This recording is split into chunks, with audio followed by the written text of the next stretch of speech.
Bonjour à tous, je vous retrouve aujourd'hui pour vous parler d'un sujet qui me tient à cœur, c'est le matériel qu'on utilise pour promener nos chiens en laisse.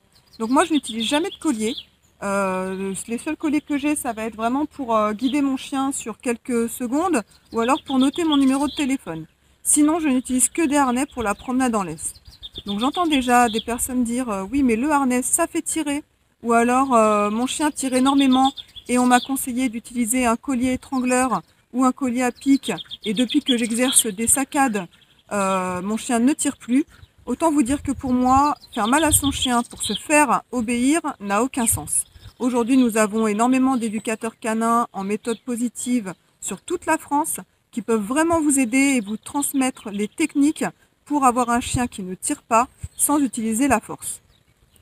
Tout ce qui est collier, donc étrangleur, chaînette, à pic, électrique, c'est vraiment du matériel d'un autre temps. Il faut se débarrasser de ça une fois pour toutes, car il y a énormément de méthodes qui ne nécessitent pas du tout d'utiliser ce genre d'outils.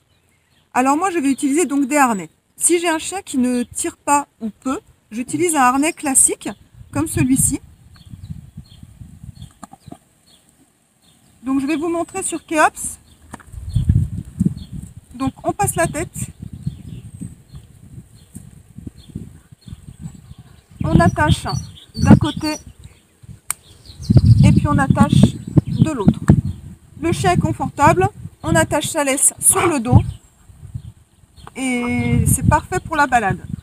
Pour les personnes qui ont du mal à faire passer la tête de leur chien dans le harnais, vous prenez une petite friandise, un petit bout de fromage, vous attirez votre chien et vous lui apprenez à passer sa tête dans le harnais.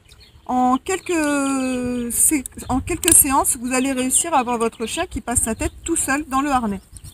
Ensuite, nous avons donc le harnais animalin. Donc ça, c'est un harnais vraiment plus pour les chiens qui ont tendance à tirer. Il est muni d'une attache à l'avant. Donc je vous le montre sur celui-ci. Vous avez donc l'attache sur le dessus, la poignée et cette attache sur le poitrail qui va vous permettre de freiner votre chien lorsqu'il tire ou de le guider et de l'inciter à vous suivre quand vous changez de direction. Donc je vais vous montrer sur Echo. Viens Echo, allez viens.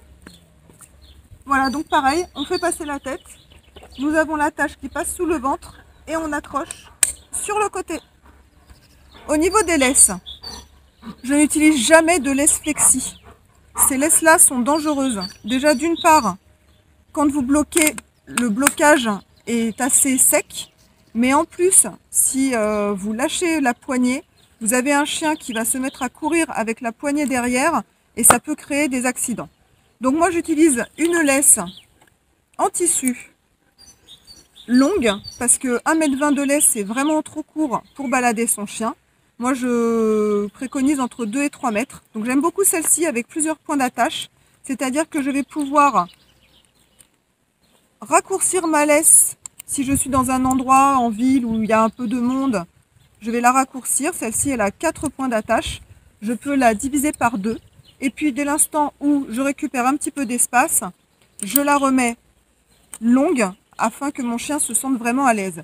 N'oubliez pas que pour apprendre à un chien à ne pas tirer sur sa laisse, ce sera toujours plus facile sur une laisse longue et on raccourcit au fur et à mesure.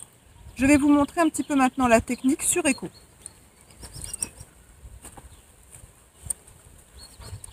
Donc, j'attache sur le point qui est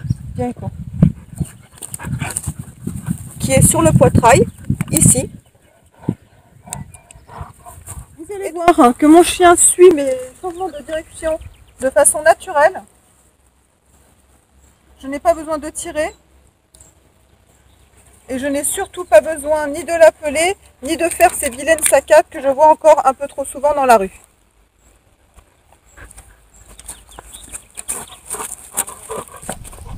Donc voilà, vous promenez votre chien avec l'attache à l'avant, une longue laisse.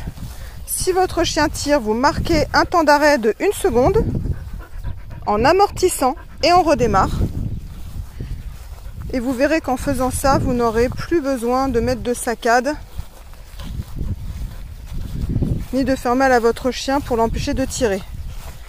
Voilà, arrivé en bout de longe, hop, on bloque et on redémarre. Si on veut changer deux directions. C'est seulement en tournant les épaules et votre chien viendra dans votre direction de façon tout à fait naturelle. Voilà, pour des balades beaucoup plus agréables. À bientôt!